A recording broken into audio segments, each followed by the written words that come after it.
Hi, and welcome to Cat Run Figures. I'm your host, Caitlin, and today I have a comic review for you guys.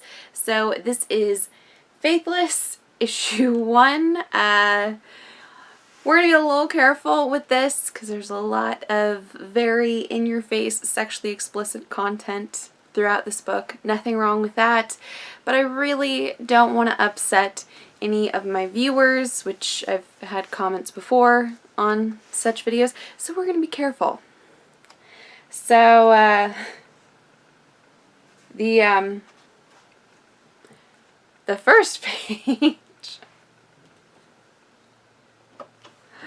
so that happened.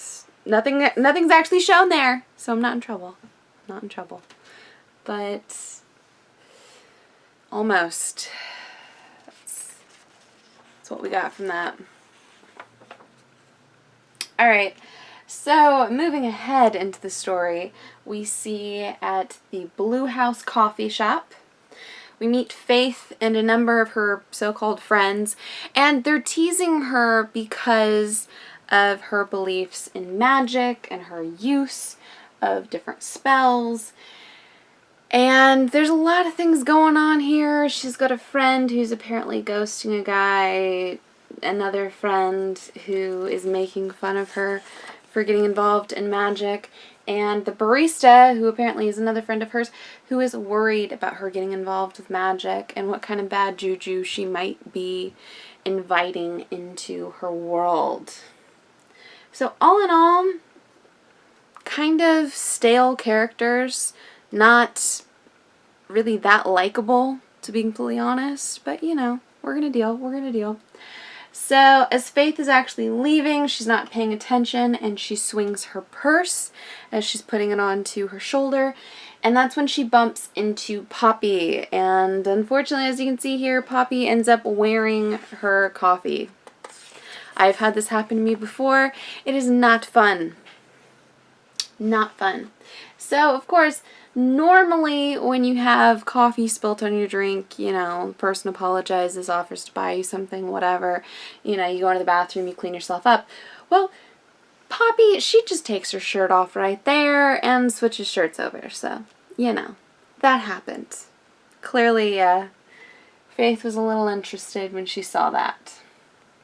So we find out that Poppy was actually avoiding a guy on the street, and she decided to dip in for a cup of joe, possibly to wait out the storm there. But, you know, sometimes you just gotta face it. And that's when she and Faith both sneak out the back, and we run into Michael. So Michael apparently cannot deal when a relationship is over. We find out that he and Poppy had some sort of a relationship going on.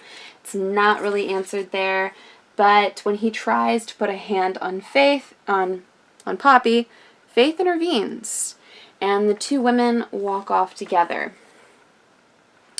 So we get to see both Faith and Poppy shooting pool at a local bar, and Faith is telling Poppy a bit more about magic and about what she believes in, what she can accomplish with it. We find out that, you know, it's not necessarily her turning people into frogs, but it's more influence-based kind of things being willed into happening. So just then we get to see breaking news, and a man is standing on the ledge of a tall building. And then we find out that that man is actually Michael. And as Poppy is saying that it's super embarrassing for this to be happening, he jumps and he splats. So there's a splat right there. So, Faith starts crying, and that's when Poppy says, the way to a woman's heart is definitely not through the pavement. That was supposed to be a joke. So, really an unlikable character. I guess her idea of trying to lighten the mood is by really unfortunate humor. But when both she and Faith are leaving the establishment, she's talking about whether or not she wants to go and get her another drink, and they can forget all about it. And that's when Faith says, well, she doesn't have any more money.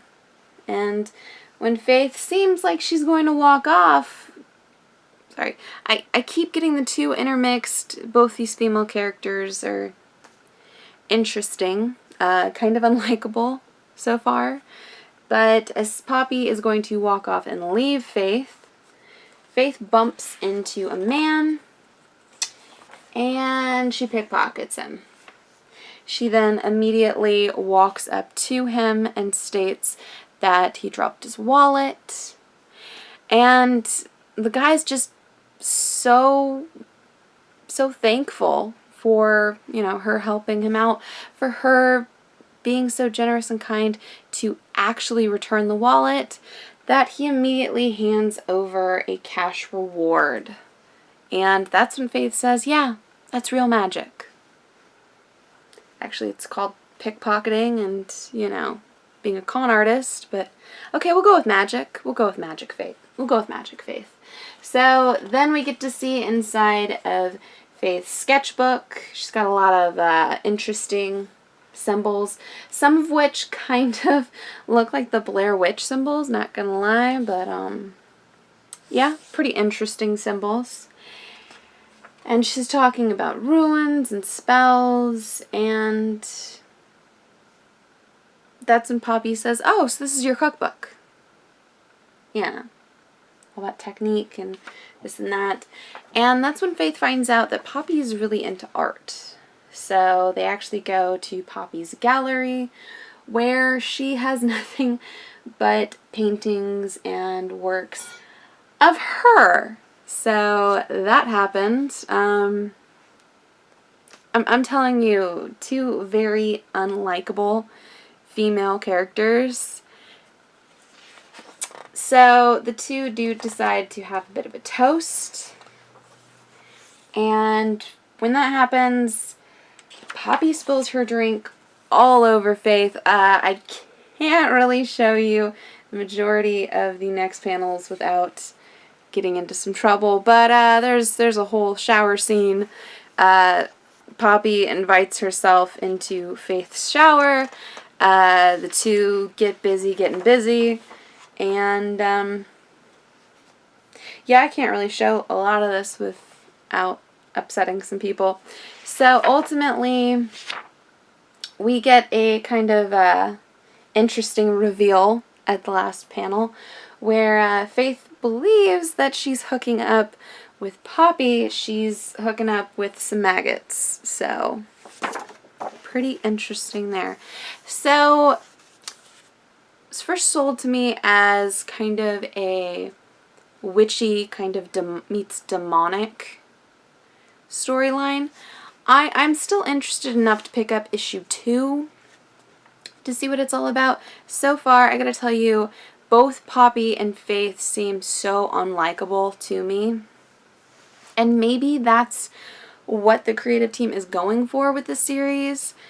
But if you really want to see some really, really kind of